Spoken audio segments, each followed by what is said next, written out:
Hi everyone, I'm Patrick McCullum. I'm a Senior Associate in the commercial team at Wright Hassel. And hi, my name's Shivani Pandya. I'm a solicitor in the commercial team here at Wright Hassel.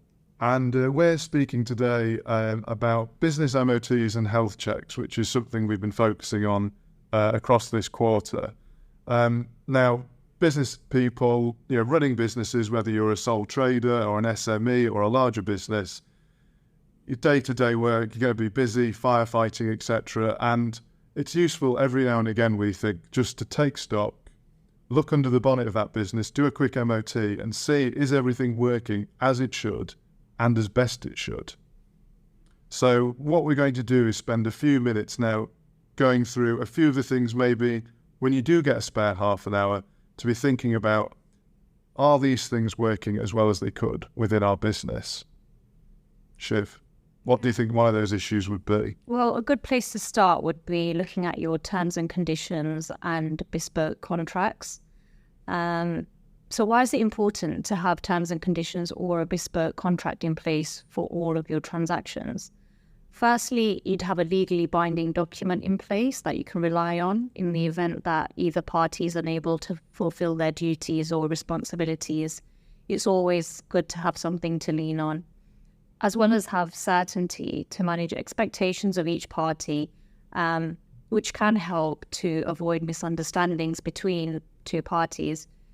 If you're setting out what you have agreed to provide, you can also set out what you won't do as well in exchange for payment, which can be helpful to rely on when things get tricky. And ultimately, of course, if you've got terms in place, those terms are going to be drafted favourably to you, aren't they? So yeah. They're on your terms and you want it to be so that you're agreeing to terms that are favourable to you to place yourself in a better position.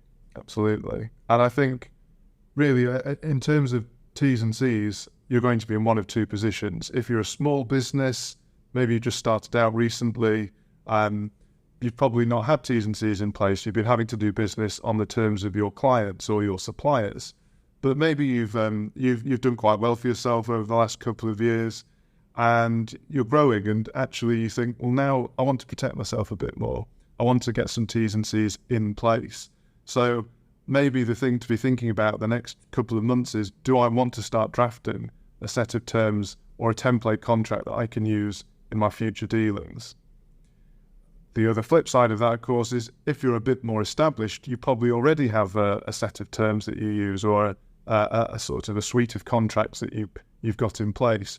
But are they up to date? Do they reflect the terms that you now agree with your suppliers and customers? Could they do with an update maybe to your payment terms, maybe to your liability caps, just maybe to the way how you deliver your goods or services?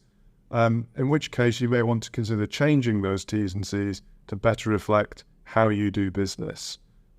Another thing to consider is how healthy is your cash flow, and could you improve your cash flow by taking payment in advance? Particularly if you're a supplier of goods or services, you might be able to take part of the payment in advance or even full of the payment in advance. Another thing to consider would be taking deposits, which would effectively increase security and make forecasting or business planning easier.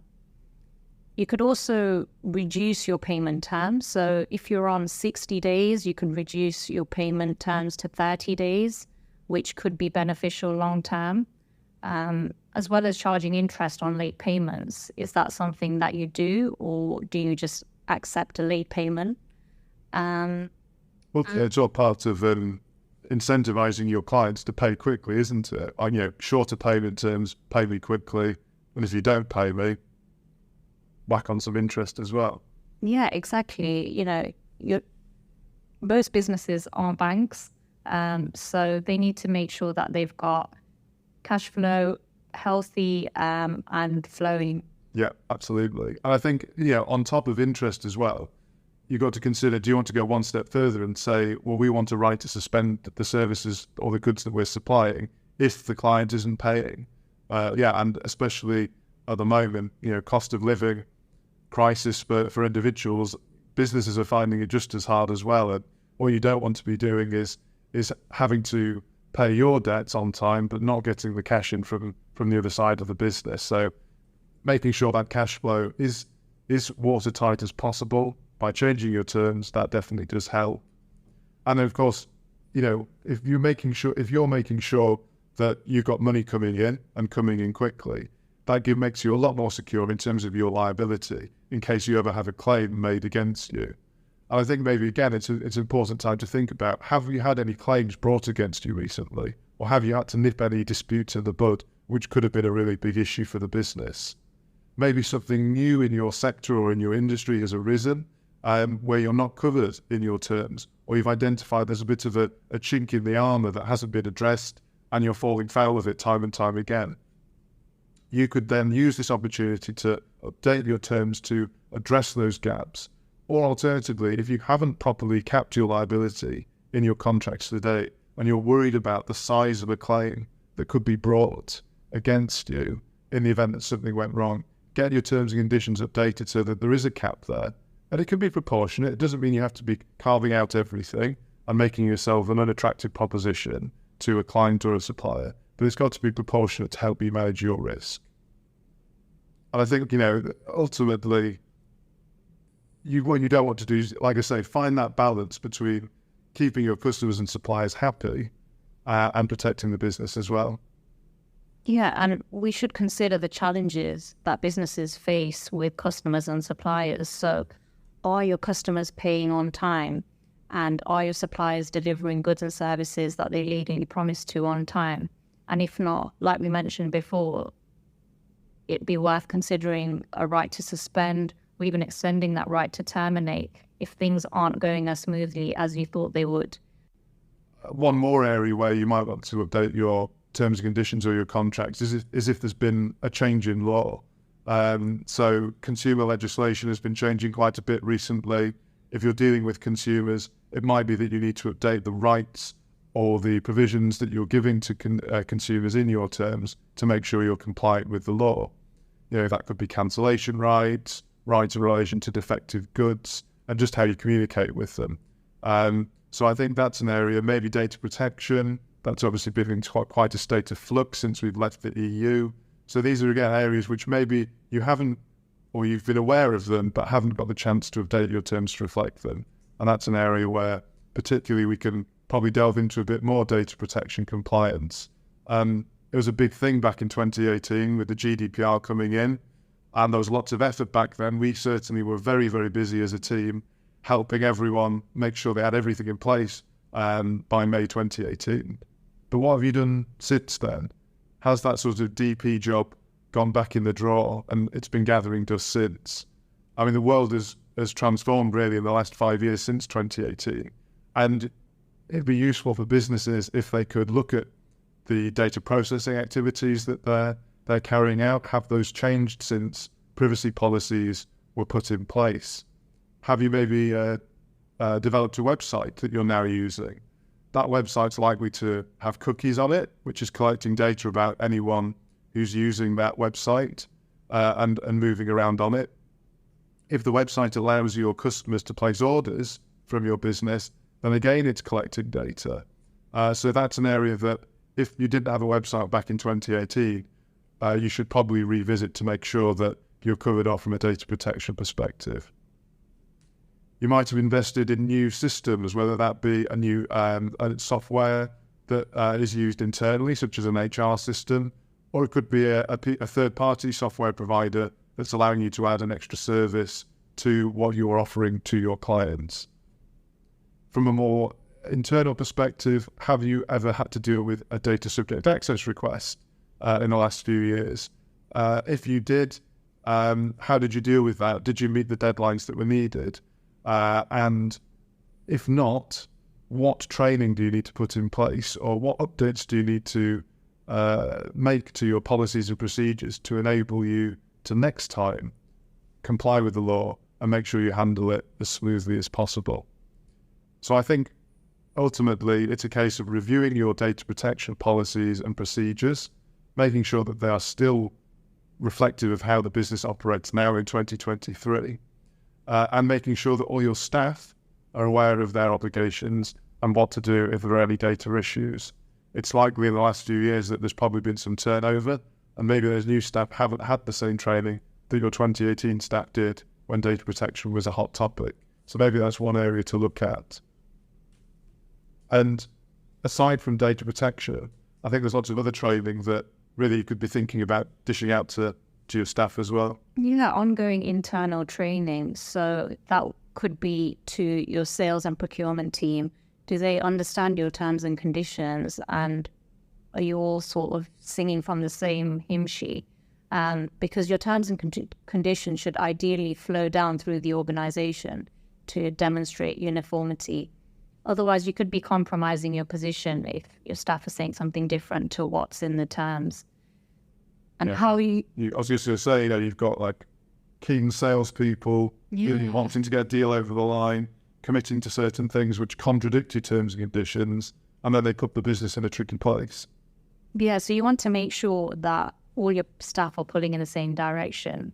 And the best way to do that is to incorporate your terms and to deliver some in-house training maybe.